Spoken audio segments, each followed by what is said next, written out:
Halo semuanya, selamat datang kembali di Kacang Coding bersama saya Said, dan di video kali ini kita bakal bahas tentang Selenium IDEA, yaitu tentang web testing. Nah, Selenium IDEA ini kita nyebutnya Selenium aja ya, karena di website juga panggilannya Selenium. Nah, Selenium ini merupakan kerangka kerja untuk ngelakuin web testing, ya, web testing aplikasi berbasis web. Dan di video kali ini kita bakal ngelakuin UI testing pakai Selenium. Gimana sih caranya ngelakuin UI testing pakai Selenium? Itu gampang banget. Pertama-tama kita yang pasti harus punya Selenium IDEA-nya dulu. Nah, Selenium IDEA ini kita bisa download atau kita tinggal install ekstensinya di bisa Mozilla atau bisa di Chrome. Disaranin pakai Chrome sih, soalnya ya entahlah, Chrome tuh kayak lebih enak aja gitu, lebih stabil aja gitu. Dan setelah kita lakukan instalasi, kita buka nih Selenium IDEA-nya. Untuk ngelakuin web testing ini tentunya ada aplikasi yang harus dites ya. Aplikasinya tuh bebas, mau itu website biasa ataupun misalnya Google gitu. Dan di case ini aku ngetes pakai GitHub sih. Dan ketika kita buka Selenium IDEA-nya ya, dia bakal muncul IDEA-nya di window terpisah gitu. Terus kita bikin new project, kita kasih nama project-nya. Di sini aku kasih nama project GitHub test. Terus kita bisa mulai record. Itu ada tombol record di pojok kanan atas atau kiri atas itu, pokoknya tombol bullet red itu. Kalian bisa mulai ngelakuin testingnya. Testingnya tuh kayak gimana ya? Pertama kalian klik aja dulu, misalnya kayak di GitHub nih, di GitHub kalian ngetes login, terus loginnya bakal masuk apa enggak, terus kalian klik profile, bakal masuk ke profilnya apa enggak gitu. Semua yang kalian lakuin ketika ngelakuin proses testing tadi ya bakal direkam di Selenium IDEA. Fungsinya ya, kenapa dia ngerekam, jadi maksudnya kita tuh cuman ngelakuin tesnya itu sekali aja gitu.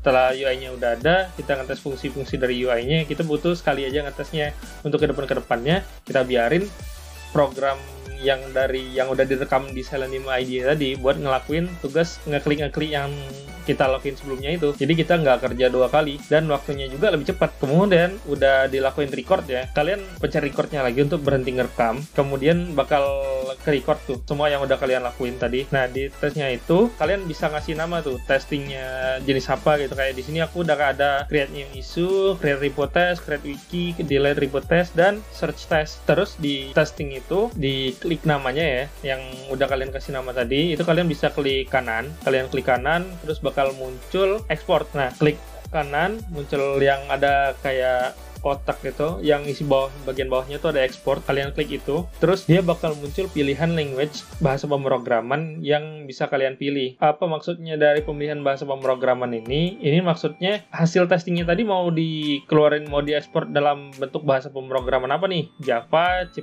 Python, atau Ruby. Di sini kita milih Java JUnit aja karena kita udah familiar sama Java JUnit yang kemarin ya. Kemudian setelah diekspor, dia bakal ngedownload file testing kita tadi, terus dikonvertnya ke bentuk Java. Kemudian dia ngasih ke kita, ini nih file bentuk Java-nya dari yang udah lu lakuin testing tadi. Terus kita bikin project baru di IDEA. Di sini aku pakai IntelliJ IDEA kayak biasa, yang kayak kemarin. Kita bikin project baru, terus kita tambahin framework support. Jangan lupa nih, itu caranya gampang banget. Kita tambahin di folder projectnya ya. Kita klik kanan di IDEA, terus dia bakal muncul add framework support. Nah, di sini kita pakai Maven sebagai framework supportnya. Kenapa pakai Maven? Karena bapak dosen gua ngajarinnya pakai Maven, biar nggak lama researchnya sih. Makanya kita pakai Maven aja. Terus kita buka terus mulu ya.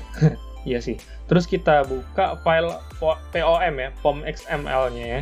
Kita tambahin dependensi yang diperlukan untuk ngejalanin Selenium-nya tadi. Dependensi Selenium-nya ini dilihatnya di mana gitu. Gua nggak tahu bang, nyarinya di mana. Ya kalian bisa lihat di websitenya Selenium. Kalian buka bagian dokumentasi. Ingat ya, dalam belajar bahasa pemrograman itu yang paling utama, kata kakak-kakak tingkat gua di Pro Club itu baca dokumentasi ya, baru lihat tutorial YouTube orang India sih. Entah kenapa orang India tuh accent-nya lucu tapi materinya bagus-bagus. Terus lagi kita masukin yang udah kita dapat dari Selenium IDEA-nya tadi ke folder test Java, terus dia tuh test /Java, masukin di folder test Java-nya tadi. Kenapa harus di folder test Java? Ya karena ini testing, bukan project beneran. makanya kita masukin ke tes Java. Pastikan nggak ada error tuh setelah kita masukin ke tes Java tadi. Kalau misalnya masih ada error, ada dua kemungkinan, memang ada kesalahan di penulisan pemrogramnya, entah kurang titik koma, kalian nggak sengaja kepencet delete tadi kan waktu buka ngecek hasil ekspor dari Selenium IDE-nya, atau ada dependensi yang masih belum ke download. Pakai Maven ini dengan download dependensinya agak lama ya, nggak secepat kita pakai Gradle. Tapi ya udahlah, ya. Setelah kita pastiin nggak ada error tadi, kita jalanin tesnya. Dia bakal ngelakuin sama persis kayak yang kita lakuin di website yang tadi.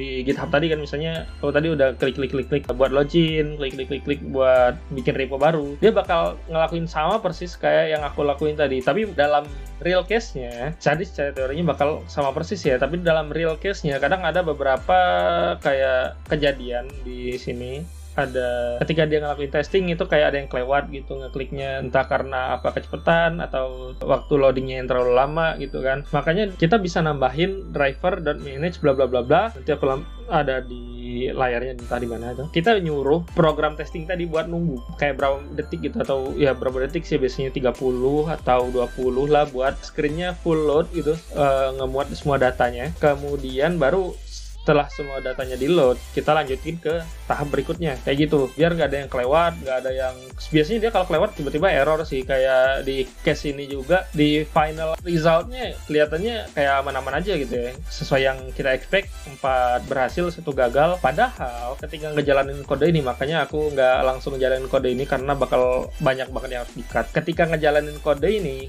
kejadiannya sebenarnya adalah kadang ada beberapa yang terlewat, kayak misalnya GitHub login gagal tiba-tiba, padahal semua kodenya udah benar, susunan lain-lainnya udah benar, tapi ternyata dalam proses testingnya ada yang kelewat gitu, entah networknya yang gagal atau loadingnya yang terlalu lama, makanya dia gagal gitu kan. Banyak-banyak sabar aja deh pokoknya. Ya, dan itu aja sih video singkatnya. Kita bahas tentang Selenium IDE ya. Entah ke depan kita mau bahas apa lagi nih. Kayaknya ini terakhir deh untuk yang testing. Soalnya ini juga video tugas kan. Harusnya udah di-upload dari beberapa hari yang lalu sih. Oke, jadi simpulannya ya, simpel aja sebenarnya ngetes pakai Selenium IDE ini, nggak susah-susah banget. Mungkin bakal mulai pusing ketika yang dites itu harus banyak banget, tapi ya itu tadi gunanya automation ya, bisa kita bilang automation memang. Karena dia secara otomatis kan, kita ngejalanin langkahnya 1 kali aja, sisanya ya kita kasih ke komputer gitu, nggak perlu susah-susah. Ya, segitu aja sih video untuk kali ini buat bahas Selenium IDE. Oh ya, gimana pendapat kalian tentang opening baru gua? Ngomong-ngomong. Dan ya, terima kasih sudah nonton. Bye, may the force be with you. Iya, gue lagi ngefan banget sama Star Wars. Ya, agak telat sih, cuman ya. Bye.